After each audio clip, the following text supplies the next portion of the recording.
తెలంగాణలో స్థానిక సంస్థల ఎన్నికలు ఎప్పుడు? ఇప్పుడు ఇదే ప్రశ్న అందరినీ వెంటాడుతోంది. తెలంగాణలో బీసీ రిజర్వేషన్ల అంశంపై అంటే తెలంగాణ రేవంత్ రెడ్డి ప్రభుత్వం బీసీలకు 42% రిజర్వేషన్లు కల్పిస్తూ తీసుకున్న నిర్ణయాన్ని హైకోర్టు కొట్టివేసిన దరిమిలా ఆ తర్వాత సుప్రీంకోర్టు కూడా దీనిపై కొట్టివేయడంతో స్థానిక సంస్థల ఎన్నికలు ఎప్పుడు నిర్వహిస్తారనేది ఒక ప్రశ్న మళ్ళీ ఉత్పన్నమైంది. ఈ క్రమంలో తెలంగాణ రాష్ట్ర ఎన్నికల సంఘానికి సుప్రీంకోర్టు కూడా ప్రశ్నించింది. తెలంగాణలో స్థానిక సంస్థలు ఎప్పుడు నిర్వహిస్తారంటూ. ఈ విషయంపై ఇటు సుప్రీంకోర్టు తెలంగాణ రాష్ట్ర ఎన్నికల సంఘాన్ని ప్రశ్నించడం, హైకోర్టు ప్రశ్నించడం, తర్వాత రాష్ట్ర ఎన్నికల సంఘం ప్రభుత్వంతో సంప్రదించి చెబుతామని చెప్పి ఆన్సర్ ఇవ్వడం జరుగుతోంది. దీనికి సంబంధించి తెలంగాణ హైకోర్టు తాజాగా 2 వారాల గడువు ఇచ్చింది. 2 వారాల లోపల దీనికి సంబంధించిన సమగ్ర సమాచారం ఎప్పుడు నిర్వహిస్తారు, ఎలా నిర్వహిస్తారు అనేది చెప్పాలంటూ.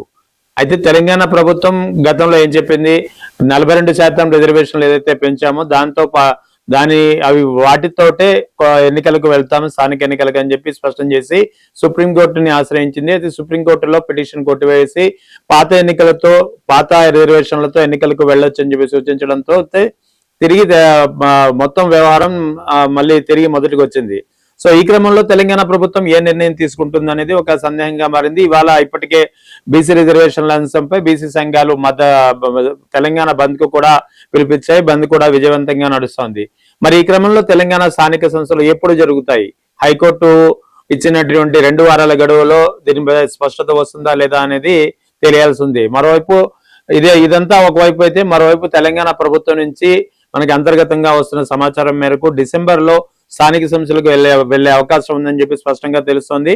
అంటే రైతు బంధు మరొకటి ఇవ్వాల్సి ఉంది. రైతు బంధు డిసెంబర్ 1 లేదా 2వ వారంలో, అంటే మాక్సిమం 1వ వారంలో మరో రైతు బంధుని విడుదల చేసిన తర్వాత తెలంగాణ స్థానిక సంస్థల ఎన్నికలు డిసెంబర్ ఎండింగ్ అంటే చివరి వారం లేదా జనవరి 1వ వారంలో వెళ్లే ఆలోచనలో తెలంగాణ ప్రభుత్వం ఉన్నట్టు తెలుస్తోంది.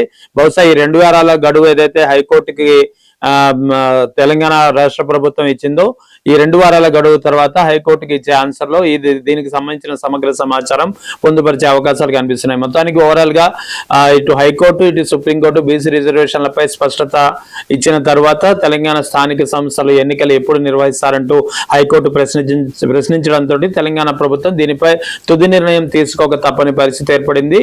ఇక పాత రిజర్వేషన్లతోటే ఎన్నికలకు నిర్వహించాలని దాదాపుగా ఒక నిర్ణయానికి వచ్చింది. మనం ముందుగానే చెప్పుకున్నట్టు రైతు బంధు ఇచ్చిన తర్వాత డిసెంబర్ చివరి వారం లేదా జనవరి 1వ వారంలో తెలంగాణలో స్థానిక సంస్థలకు వెళ్లే అవకాశాలు స్పష్టంగా కనిపిస్తున్నాయి.